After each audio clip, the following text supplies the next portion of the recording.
Bismillahirrahmanirrahim. Assalamualaikum warahmatullahi wabarakatuh. Bismillahirrahmanirrahim. Alhamdulillahi rabbil alamin. Assalatu wassalamu ala sayyidil mursalin Sayyidina Muhammadin wa ala alihi wa ashabihi wa tabi'in wa tabi'it tabi'ina wa man tabi'ahum bi ihsanin ila yaumiddin, amma ba'du. Radina billahi rabban wa bil islami dina wa bi Muhammadin nabiyyan wa rasula. Rabbi zidna ilma warzuqna fahma waj'alna minas solihin. Hadratil kiram, para alim, para ustadz yang kami muliakan, imam rawatib dan para sesepuh, para jamaah sekalian, dan tentu wabil khusus ketua DKM dan seluruh jajaran pengurus. Semoga Allah muliakan. Pertama dan yang utama, marilah kita manjatkan puji dan syukur yang sedalam-dalamnya.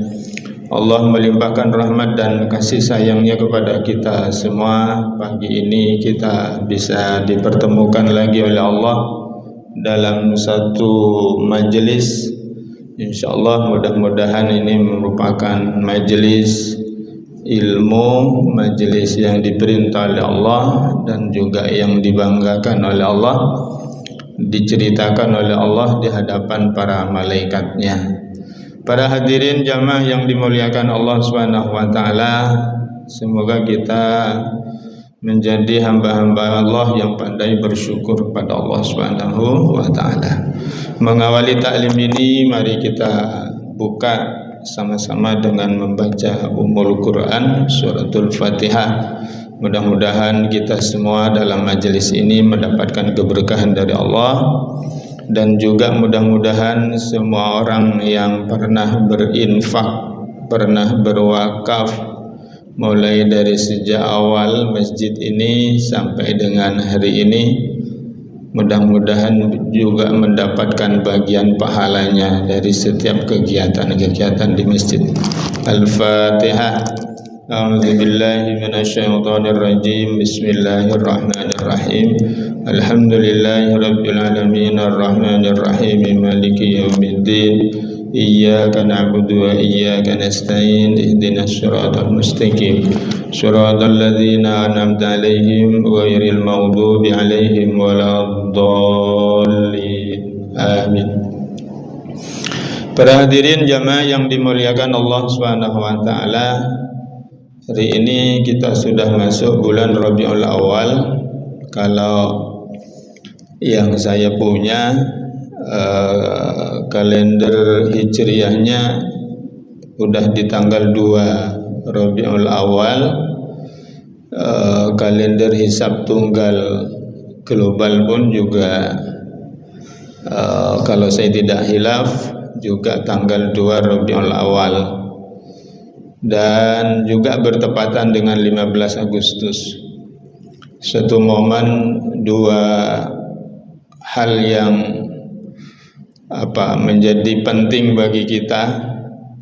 Bulan kelahiran Rasulullah Muhammad sallallahu alaihi wasallam, dan juga Agustus ini bulan yang diperingati hari ulang tahun kemerdekaan negara kita.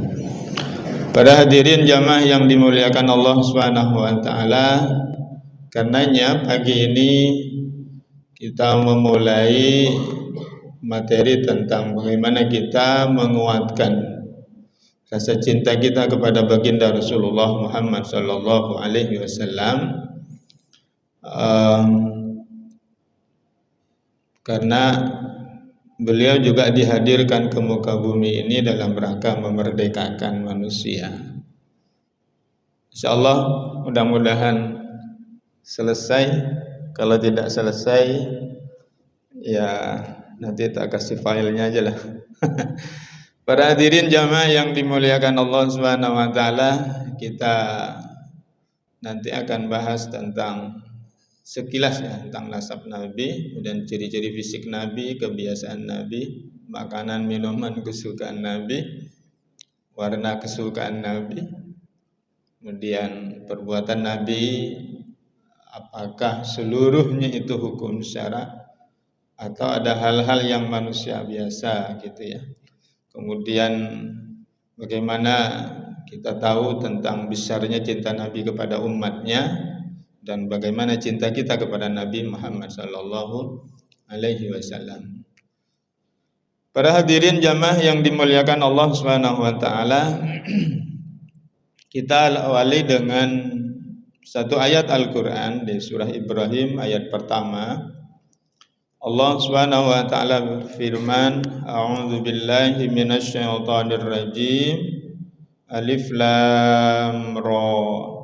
Kitabun anzalnahu ilaika litukhrijan nasa minadh dhulumati ilan nur biizni rabbihim ila siratil azizil hamid.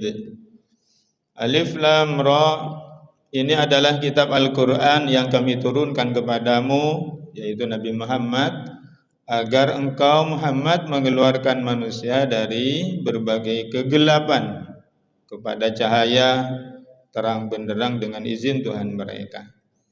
Maka misi kerasulan Nabi Muhammad sallallahu alaihi wasallam adalah mengeluarkan manusia dari kegelapan, dari kebodohan, dari kehidupan yang terzalimi menuju kepada kehidupan yang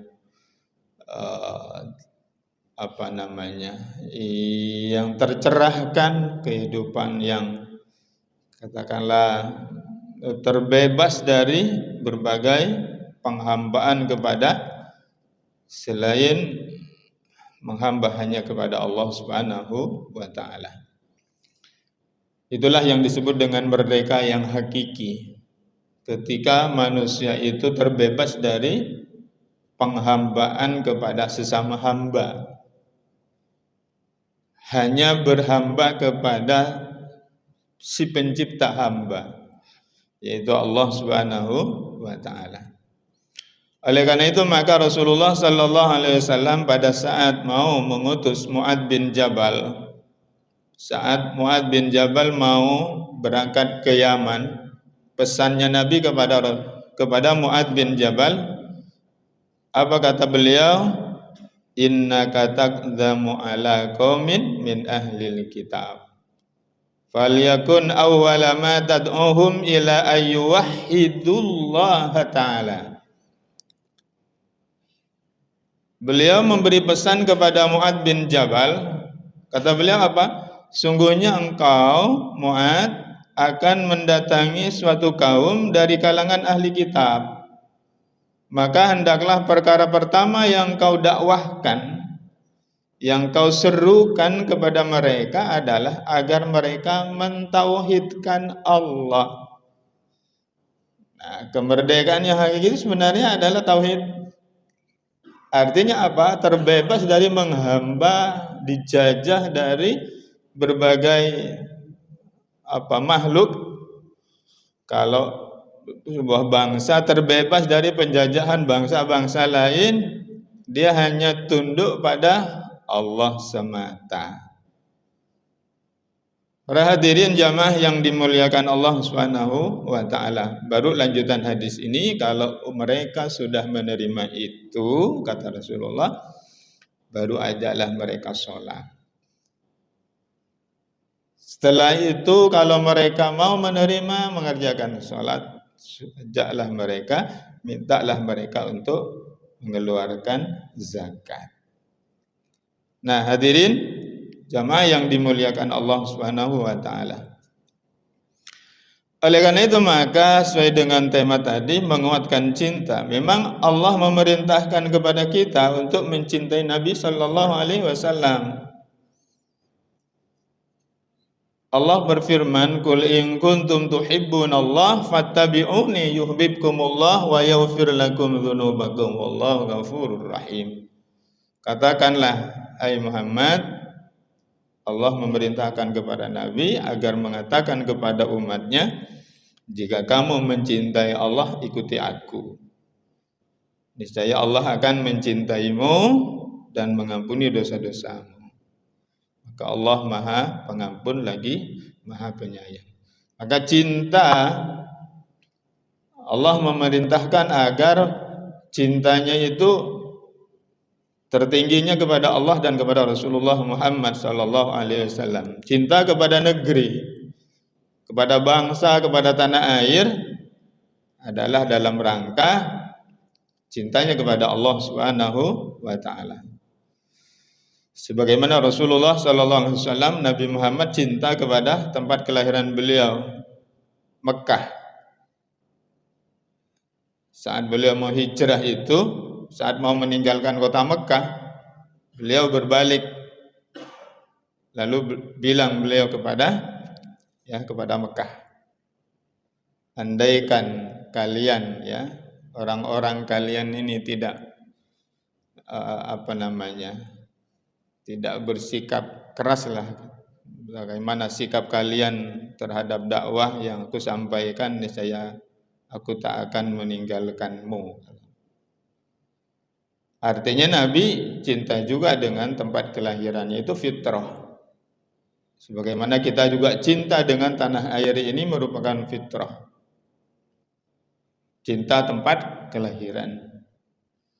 Nah, para hadirin, tapi jangan sampai kecintaan kita kepada yang lainnya mengalahkan cinta kita kepada Allah dan Rasulnya. Begitu juga cinta kita kepada keluarga. Jangan sampai ditempatkan yang paling tinggi.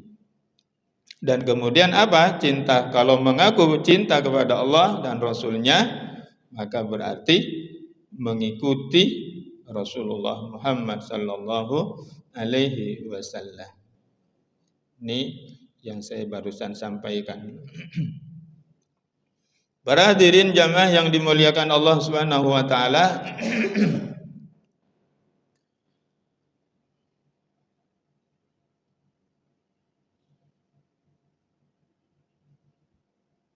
kita kembali lagi ke sini bahwa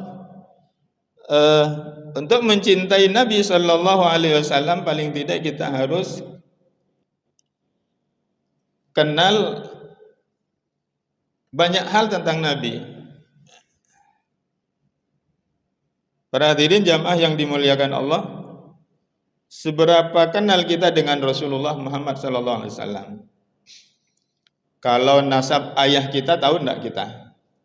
Nasab ayah kita. Siapa nama ayahnya ayah? Siapa nama ibunya ayah? Kenal lah. Kenal lah. Masa enggak kenal? Begitu juga siapa nama ayahnya ibu kita? Siapa nama ibunya ibu kita? Pasti kita kenal. Maka karena kita mengaku cinta kepada Nabi dan kita umatnya Nabi yang ingin mendapatkan cintanya dari Nabi, biasanya juga kita banyak kenal dengan beliau sebagaimana kita mengenali nasab ayah bunda kita.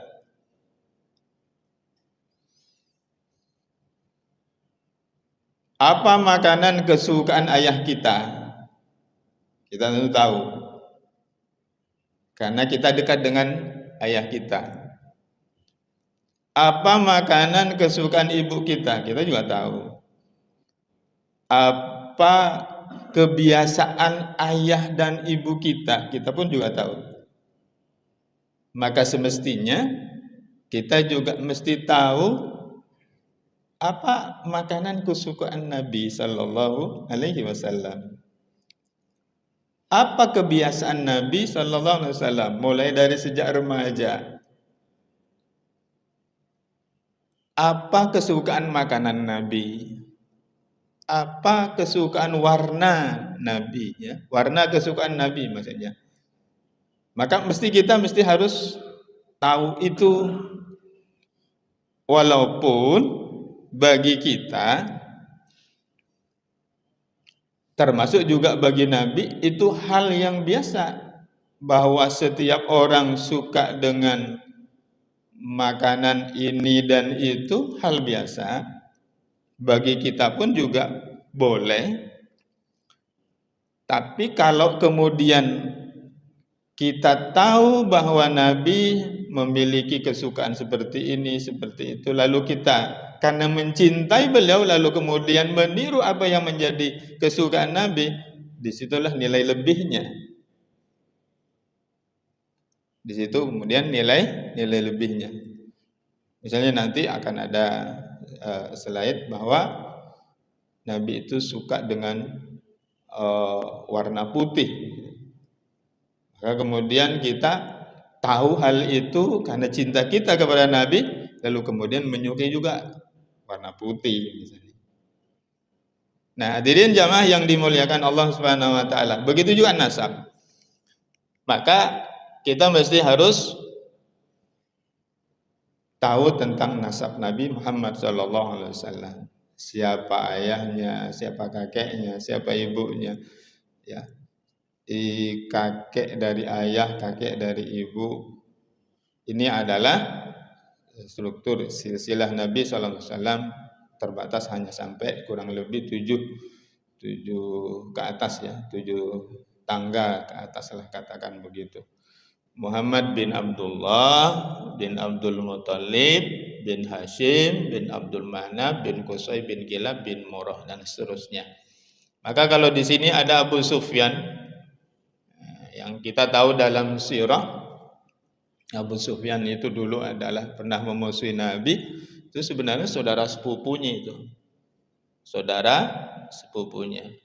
Kalau kemudian di sini ada Abu Lahab, Abu Lahab itu adalah pamannya gitu ya. Baik, kalau dalam sirah juga kita mendengar ada Ali bin Abi Thalib yang itu juga menantunya dan dia adalah saudara sepupunya. Ini dari ibu, dan kalau Nabi Muhammad SAW ke ibunya Aminah binti Wahab, Abdul Manaf, Zuhra, Kilab, kemudian Murrah. Ketemunya di sini. Ketemunya di Kilab. Para hadirin jamaah yang dimuliakan Allah Subhanahu wa taala. Kesimpulan dari sini apa? Di dalam surah dikatakan bahwa Nabi Muhammad itu dari sisi nasab beliau bersih. Orang-orang yang bersih, tidak ada masalah, bahkan bisa dibilang beliau itu adalah orang bangsawan terpandang, katakan begitu. Nah, kemudian beliau menikah dengan Ibunda Khadijah, dari sana kemudian memiliki putra dan putri. Para hadirin jamaah yang dimuliakan Allah Subhanahu wa taala. Selanjutnya ciri fisik Nabi. Nabi itu seperti apa? Pertama, perawakan Nabi itu sedang. Dia juga tidak terlalu jangkung ya, tinggi, juga tidak terlalu pendek. Beliau sedang. Kulit beliau itu tidak putih pucat, tidak juga sawo matang, tapi putih kemerahan. Rambut beliau itu juga tidak keriting, tidak juga lurus. Berarti apa namanya? Ikal ya, setengah bergelombang lah. Itu. Kemudian rambutnya itu biasa segini. Ya. Nah, hadirin jamaah yang dimuliakan Allah Subhanahu wa taala, wajahnya tampan, berseri. Sudah pasti, akan dikisahkan andaikan ketemu Nabi Yusuf yang dibilang Nabi yang paling tampan, dijejer dengan Rasulullah Muhammad SAW, Nabi Yusuf masih kalah bersinar, ya, kalah ganteng, kalah tampan lah dengan Rasulullah SAW.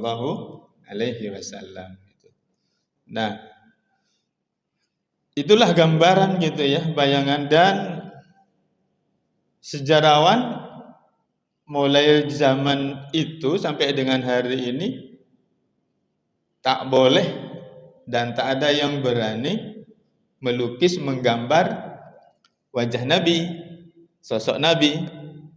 Kenapa? ya nggak akan bisa sempurna gitu sebagaimana aslinya. Bagaimana wajah Nabi Shallallahu Alaihi Wasallam. Paling kalau dalam buku-buku atau di gambar itu nanti ada seperti cahaya aja gitu. Bagaimana menggambarkan sosok Rasulullah Muhammad Shallallahu Alaihi Wasallam. Kemudian dadanya lapang, rambutnya lebat. Rambut kita itu kan ada yang lebat, ada yang jarang kan Pak. Ada tingkat kelebatan. Sama seperti karpet itu kan bulunya ada yang jarang, ada yang lebat. Nah, rambut itu juga begitu. Ada yang lebat. Nah, Nabi termasuk yang berambut lebat. Nah, di dalam keterangan ini sampai ke kuping ya, ke telinga. Sini beliau. Nah, hadirin jamaah yang dimuliakan Allah, itu tentang ciri fisik Nabi. Apa kebiasaan Nabi Shallallahu Alaihi Wasallam dari sejak sebelum menjadi Nabi, sebelum menjadi Rasul maksud saya, beliau itu terkenal orang yang jujur, sangat jujur, terpercaya. Gelar Al-Amin itu diberikan kepada Nabi sebelum diangkat menjadi Rasul. Ya, artinya masyarakat Mekah sudah mengenal beliau itu pribadi yang soleh, pribadi yang baik, pribadi yang terpercaya dari sejak anak-anak, remaja, ya, sampai menjelang diangkat menjadi Rasul. Orang-orang Arab mengenalnya adalah Al-Amin, terpercaya. Dan beliau tak pernah bermaksiat sekalipun, ya, terhindar, ya, menjauhi dari maksiat dan kebiasaan buruk jahiliyah, ya karena Allah melindungi beliau, dan beliau sendiri sebenarnya tidak suka. Ya, ibaratnya misalnya kalau zaman kita kecil dulu ada tontonan layar tancap gitu ya, layar tancap, atau kalau di tempat lain mungkin ada tontonan campur sari kah, atau kuda lumping kah, atau konser apalah gitu. Rasulullah nggak pernah nonton itu, nggak pernah.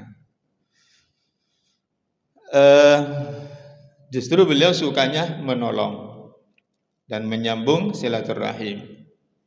Dan kurang lebih 5 tahun sebelum diangkat menjadi Nabi dan Rasul itu, beliau senang bertafakur, ya, bertafakur. Nah, itu dikisahkan oleh Nabi oleh Khadijah pada saat Nabi Shallallahu Alaihi Wasallam itu didatangin oleh Jibril, kemudian beliau menggigil ketakutan, pulang ke rumahnya. Beliau merasa ketakutan, begitu ditenangkan oleh Khadijah. Maka Khadijah bilang apa? Jangan takut gitu. Allah tidak akan pernah menghinakanmu. Kenapa? Karena kamu orang baik. Kamu itu orang yang suka menyambung silaturahim, menolong orang yang lemah, membantu orang yang miskin. Begitu. Itu artinya kebiasaan Nabi seperti itu. Khadijah menenangkan dengan kebiasaan-kebiasaan Nabi yang suka menolong orang itu. Ya, artinya tidak akan mendapatkan bahaya gitu. Kenapa? Karena kebiasaan Nabi yang baik. Nah, setelah diangkat menjadi Rasul, ini tercatat ya, kebiasaan beliau mudah tersenyum, ya, murah senyum, ya. Kemudian wajahnya cerah, tapi kalau beliau marah, tampak juga di wajahnya, memerah juga wajahnya. Ya. Kemudian kalau ngobrol dengan orang lain atau ada obrolan orang lain, begitu beliau tidak pernah memotong pembicaraan atau menyela pembicaraan orang lain. Beliau senantiasa berzikir kepada Allah dalam berbagai kondisi dan keadaan. Dan dikisahkan juga oleh Aisyah bahwa Ditanya bagaimana apa yang dilakukan oleh Nabi kalau di rumah, kata Isa beliau itu suka mengerjakan pekerjaan di rumah, membantu istri mengerjakan sesuatu di rumah. Nah, maka kalau kita cinta kepada Rasulullah Sallallahu Alaihi Wasallam, meniru apa yang biasa dilakukan oleh Nabi Sallallahu Alaihi Wasallam. Pekerjaan istri di rumah juga dibantu.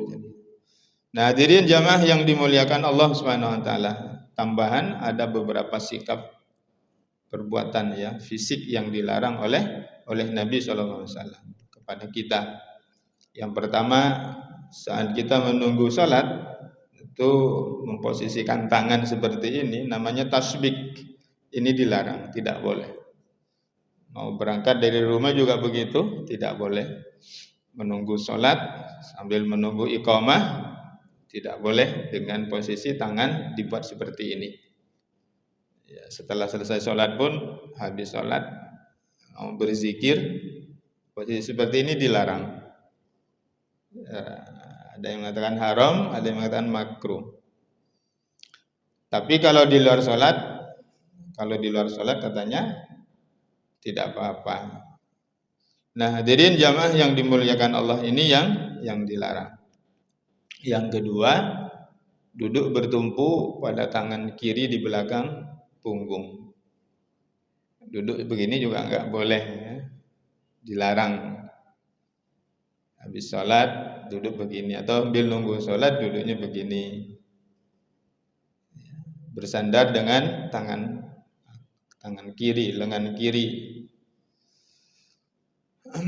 Kemudian apalagi ya, tentu berdiri, apalagi sholat dengan berkaca pinggang itu atau tolak pinggang itu enggak boleh.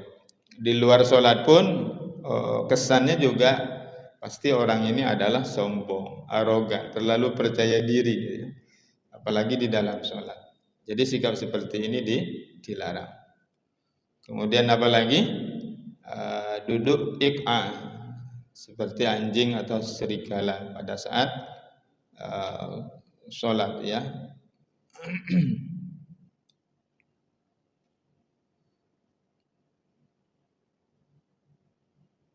Bokongnya langsung ke lantai.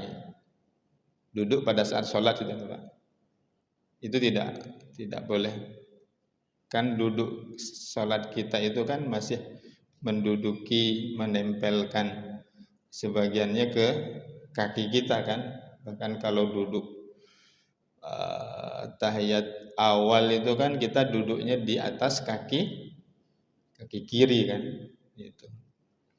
Nah, mungkin dulu ada yang duduknya langsung di lantai ya. Langsung ke lantai, itu yang dilarang. Kemudian saat sujud perhatikan itu tidak boleh posisi lengan ditaruh di lantai atau di karpet, di sejadah. Nah, perhatikan duduk seperti sujud seperti ini dilarang. Harus diangkat lengannya.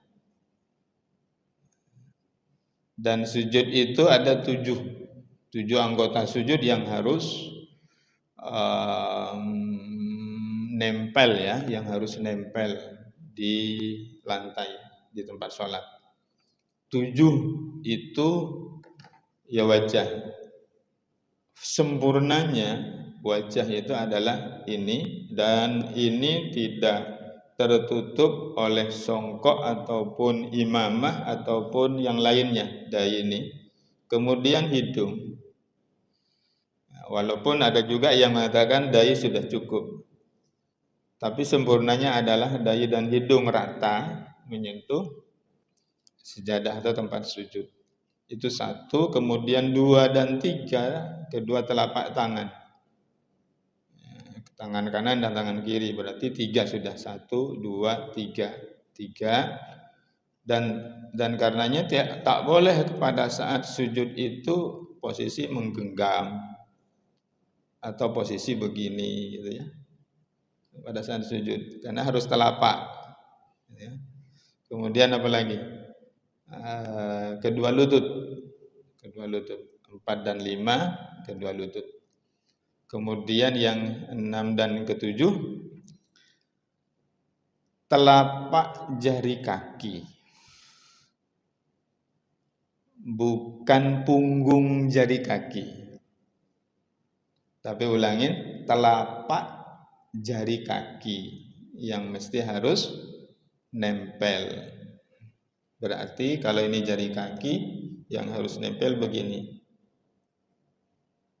Tak boleh begini kaki itu. Harus begini. Karena telapak jari kaki. Nah, hadirin jamaah yang dimuliakan Allah Subhanahu wa taala. Kemudian yang dilarang juga adalah makan dan minum sambil berdiri. Walaupun ini ada yang mengatakan haram, ada yang mengatakan makruh gitu ya. Makan dan minum berdiri atau dengan tangan kiri. Itu dilarang, tentu. Kemudian tidur telungkup, tidur tengkurap. Itu dicela, tidak bagus. Dari sisi kesehatan pun ketika tidur itu tengkurap, itu berarti menekan dada dan jantung. Jadi yang benar gimana? Tidur itu miring berbaring dengan posisi kanan berada di bawah. Berarti miringnya begini. Bukan miring di sisi kiri, bukan. Ini keliru juga, enggak boleh. Karena jantung itu ada di sebelah sini. Jadi yang benar adalah begini. Kalau dulu teman-teman kalau tidurnya di masjid nggak pakai bantal, yang dipakai bantal adalah lengan kita, lengan kanan. Itu posisi seperti itu. Jadi tidak bagus tidur tengkurap atau telungkup. Nah, apa kesukaan Nabi Sallallahu Alaihi Wasallam? Makanan kesukaan Nabi pertama adalah madu dan makanan yang manis.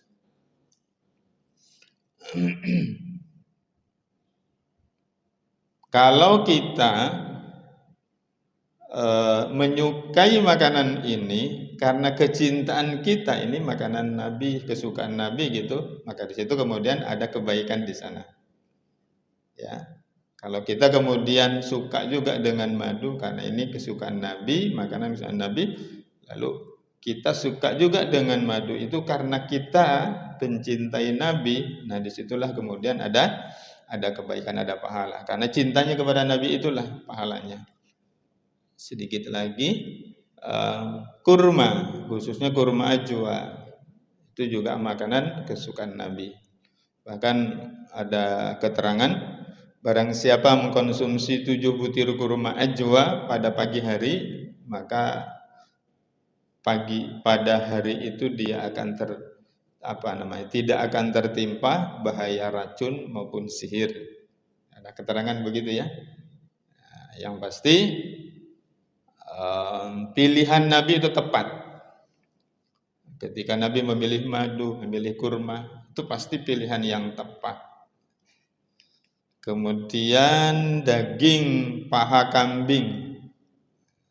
Beliau suka makan daging kambing dan yang beliau paling suka adalah daging paha.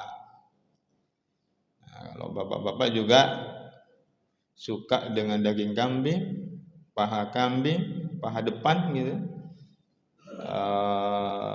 Karena itu kesukaan Nabi, maka disitulah dapat pahalanya gitu, karena mencintai Nabi itu. Baik,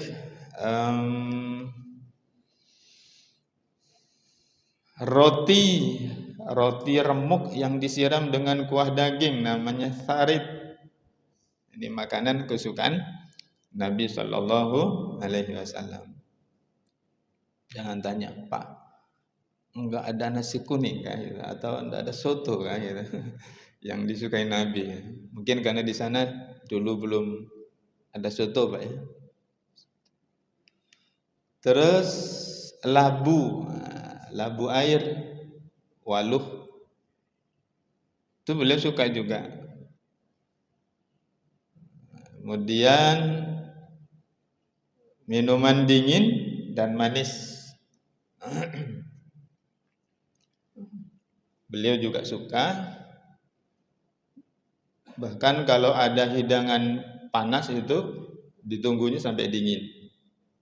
Gitu. Jadi enggak bagus kalau makanan panas ya dimakan. Kemudian apa lagi?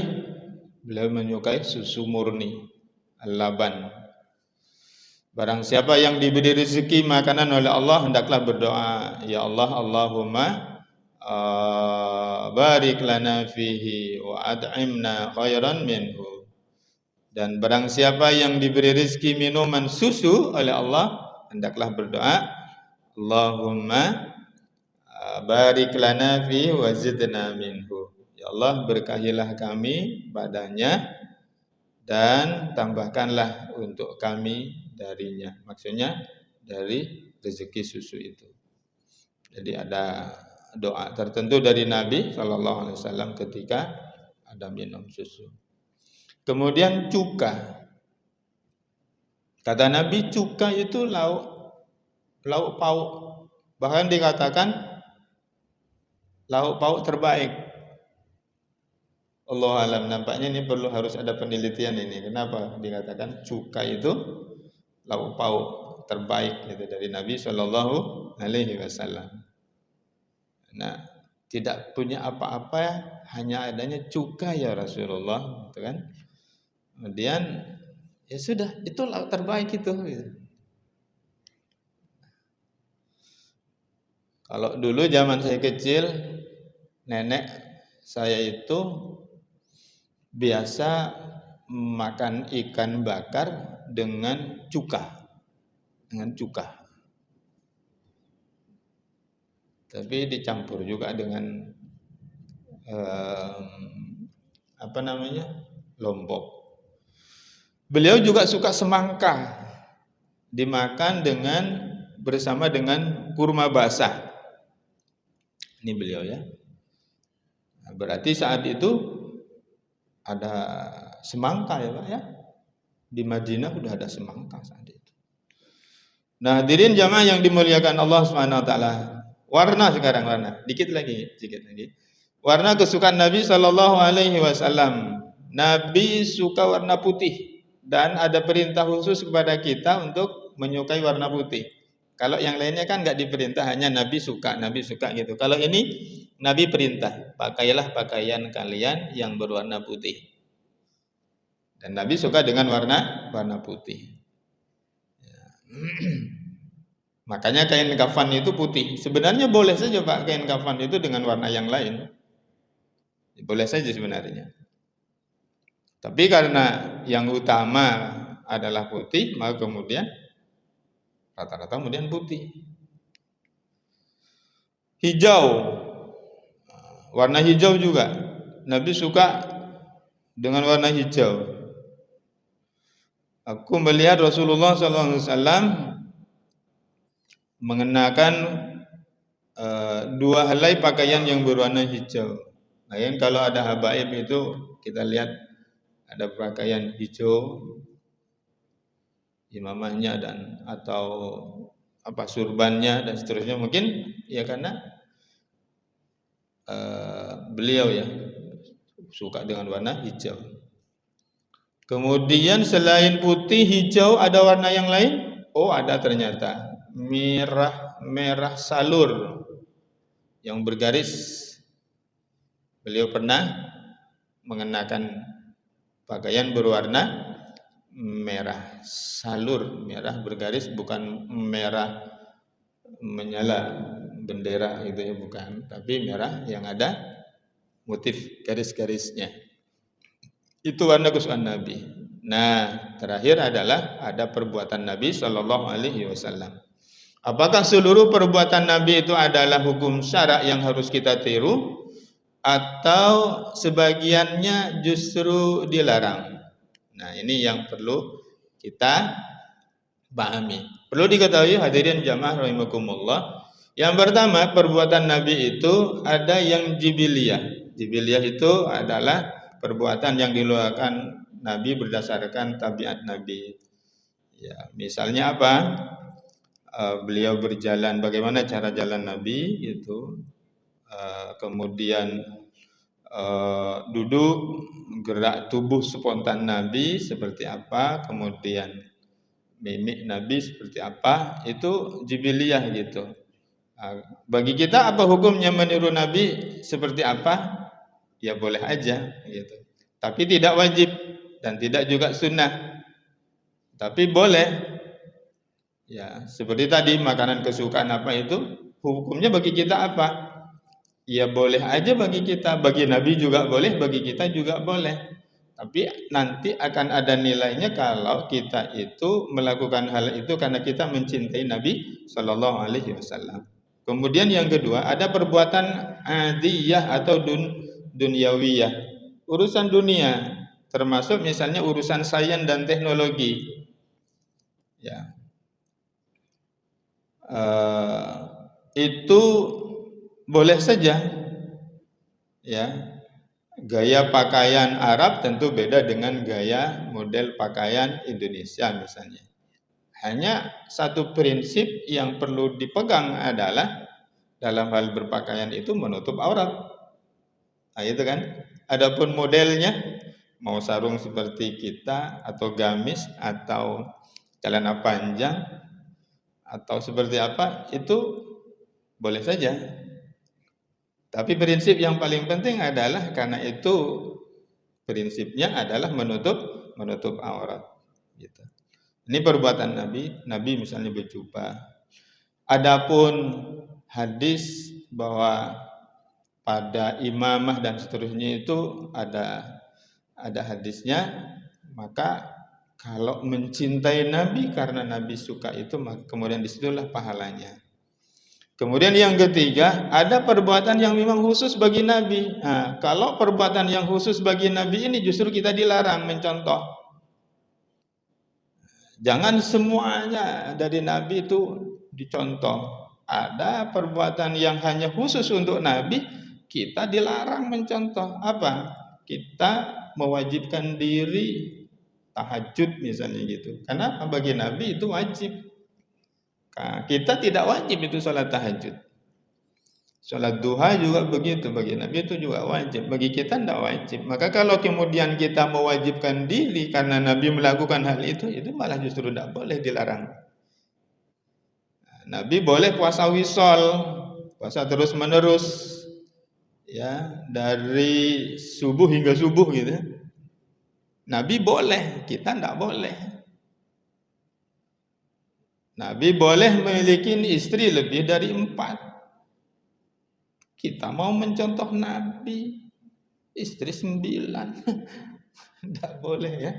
Karena itu hanya khusus untuk Nabi, bagi kita haram. Nah, yang terakhir inilah perbuatan Nabi yang itu hukum syara. Itu dalam rangka Nabi membawa syariat. Ini yang wajib dicontoh.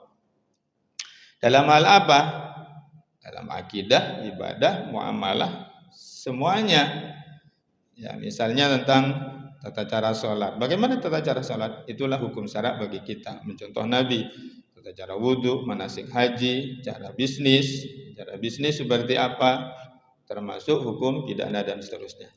Demikian mungkin para hadirin jamaah yang dimuliakan oleh Allah Subhanahu wa taala.